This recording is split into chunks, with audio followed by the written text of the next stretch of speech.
Mais uma aplicação da termografia na indústria é a termografia aplicada à detecção de vazamentos, como foi a anterior, né? Só que nesse caso, a aplicação da termografia se ocupa de tubulações subterrâneas. Observem bem que há ali um caminho, uma estrada, e sob o solo da estrada percebe-se um elevado aumento de temperatura. Este é um vazamento, uma tubulação com vazamento de vapor, que raramente se percebe.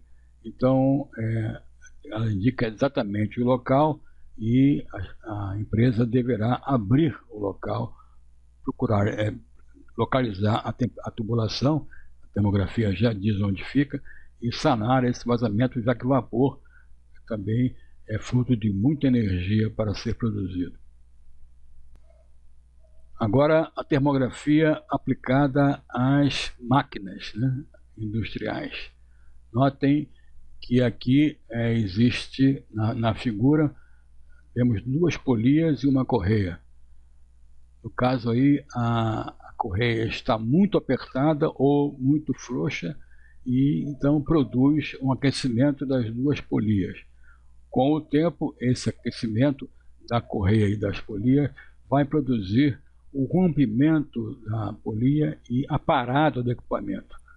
Isso não interessa a ninguém, portanto, a termografia percebeu a situação e vai permitir o reparo, a substituição da polia em tempo hábil, com muito menos gasto de tempo e dinheiro do que se ocorresse essa parada em situação de emergência. Aqui também a termografia aplicada a um motor elétrico de um equipamento. Note que há um ponto, né? Olha só, observem a fotografia bem colocada ali ao pé da figura à direita. Não há qualquer indicação visual de que aquele ponto ali, o mancal do motor, conectado ao eixo do equipamento, esteja aquecido. No entanto, a temperatura medida por tomografia ali é de 129 graus. Algo para aquela situação, um mancal lubrificado, projetado para operar a temperatura muito mais baixa, está medindo 129 graus. Esse é um valor não aceitável, fora da situação de projeto, que merece logo ser recuperado. A termografia, nesse caso, também permite a manutenção dessa situação, a recuperação desse mancal, antes que a máquina pare em situação de emergência e exija muito mais trabalho para a sua recuperação. Agora, a termografia aplicada a outra situação, que é a inspeção de fornos de refinarias de petróleo ou fornos de petroquímica, né? onde os fornos são recheados de tubos por onde circula o petróleo ou algum outro fluido que merece ser aquecido. Notem que existem, em cada tubo desses existem manchas de temperatura diferente. A temperatura mais clara, lá em cima, mais clara, é próxima de 800 graus. Quanto a mais escura, é próxima de 500 graus. Como a temperatura no meio do caminho ali, nos tubos, a temperatura mais rosada nos tubos está na faixa de 600 e 700 graus, isto indica que nessas regiões, nessas áreas do tubo, há alguma coisa, algum revestimento interno que está impedindo que o tubo troque calor com a atmosfera do forno, né? Existe um isolamento térmico e em fornos de petróleo sabe-se que esse isolamento térmico, essa camada interna que impede a troca de calor, são uma camada de coque, carvão, né? Carbono. Então o forno precisa parar, porque senão o tubo vai se deteriorar com o tempo, vai sofrer alterações metalúrgicas e pode pifar, pode falhar em operação. A termografia permite estabelecer o período de tempo em que esses fornos podem operar no máximo. Termografia aplicada à indústria siderúrgica. É também uma empresa que trabalha com muito calor. Todas as suas unidades lidam bastante com a energia térmica, com calor, e, portanto, a termografia é muito aplicada na siderurgia. Observem na figura um carro-torpedo. Carro-torpedo é um veículo que fica no pé do alto-forno, que recolhe o gusa fundido e transporta para a cearia. O carro-torpedo é um veículo fabricado em aços especiais, aços refratários, revestidos internamente com material refratário isolante. Qualquer modificação na sua coloração, na sua intensidade da sua temperatura, ficaria muito clara nesta figura termográfica. Observem que junto à parte inferior esquerda do carro-torpedo, uma ligeira diferença de tonalidade no amarelo, indicando que ali há uma perda de espessura do revestimento interno desse carro-torpedo. Termografia aplicada ainda à indústria siderúrgica. São esses vasos, 3 regeneradores de alto forno. Por cima do alto forno saem gases resultantes da reação do coque com o metal de ferro, né? Esses gases resultantes dessa operação, dessa reação, são muito quentes e a sua energia não pode ser desperdiçada. Portanto, esses gases quentes são recuperados por esses regeneradores. São vasos também revestidos de material refratário isolante, e os gases passam por um de cada vez. Esses vasos se aquecem muito, ao passo que os gases vindos do alto forno se resfriam. Há uma troca de calor entre os gases e a parede desses regeneradores. Portanto, por esses vasos, depois que os gases passa o ar que vai permitir a reação no alto forno.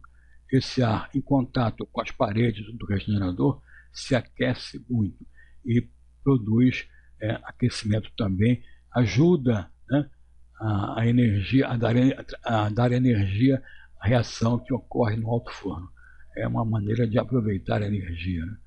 A siderurgia é uma indústria poluente, mas essa operação de regeneração de calor, ela reduz a descarga de gases quentes para a atmosfera. Esses gases, esses regeneradores, aliás, têm também paredes revestidas internamente com material refratário isolante, e qualquer perda desses materiais vai resultar no aquecimento da parede externa.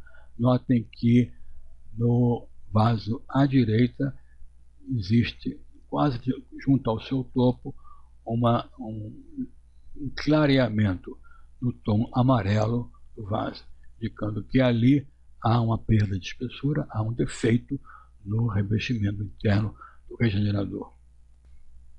Aqui, também ainda na siderurgia, vê-se a panela da aciaria.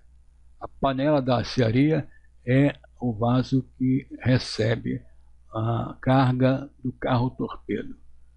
Na aciaria, o gusa, vindo do alto forno, é refinado para então produzir-se ali na panela o aço mais puro, mais limpo, já que o gusa não é um aço ainda.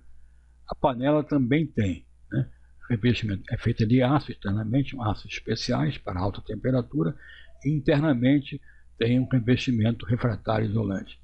Essa panela, percebam e do seu lado direito existe já bastante perda do revestimento interno, indicada pela coloração mais clara do seu amarelo.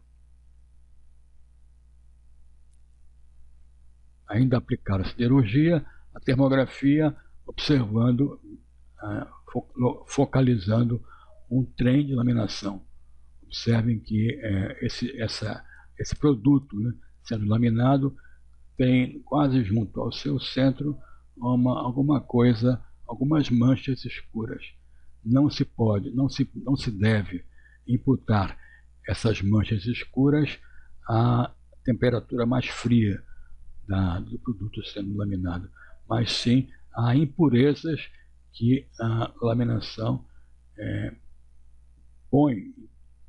insere na laminação desse produto, que essas impurezas têm menor emissividade. Portanto, para a mesma temperatura, esse produto, essa impureza, emite menos radiação. Então, a experiência vai ensinar a cada um de nós a separar o que é frio do que é diferença de emissividade. Finalmente, a termografia em aplicações médicas, né? Note na primeira figura à esquerda em cima a aplicação a mulheres, né? Note a diferença de temperatura entre o seio esquerdo e o seio direito. Um apresenta a temperatura bem fria, outro a temperatura maior, mais alta. O que dá mais temperatura ao corpo humano é a circulação sanguínea, né? Que mantém o corpo humano a temperatura próxima de 36 graus, é a circulação sanguínea. Nesse caso aí, a figura indica que há alguma coisa próxima, uma coisa no seio direito da pessoa, está próxima de 28, 27 graus, está mais fria. Então, isso o médico vai investigar para detectar do que se trata. Na figura ao lado desta, percebe-se as pernas de um atleta, nas quais existe um ponto na perna direita bastante aquecido. A temperatura a temperatura alta indicada por uma mancha vermelha com algo branco no centro. Isso pode significar alguma infecção, algum problema sério, alguma pancada, também a qual será investigada pelo médico. Na figura inferior à esquerda, se percebe o joelho de um ser humano sendo submetido a tratamento com agulhas, a acupuntura. Perceba que no início do tratamento, da aplicação das agulhas, a temperatura do joelho é alta, pois a superfície aparece vermelha. Com o tempo e a aplicação das agulhas, o vermelho vai desaparecendo, até que no fim, na última figura à direita, apenas o tom amarelo próximo do verde é que resta. Ou seja, isso está indicando o benefício da acupuntura nos casos em que existe algum problema muscular de ligamentos. Finalmente, à direita, há as pernas de um cavalo. Observem que as pernas traseiras, a comparação da tonalidade entre uma e outra, indica claramente que a perna esquerda do cavalo, traseira esquerda, está bem mais quente do que a direita, indicando que na perna esquerda há problemas que têm que ser verificados, neste caso, por um veterinário.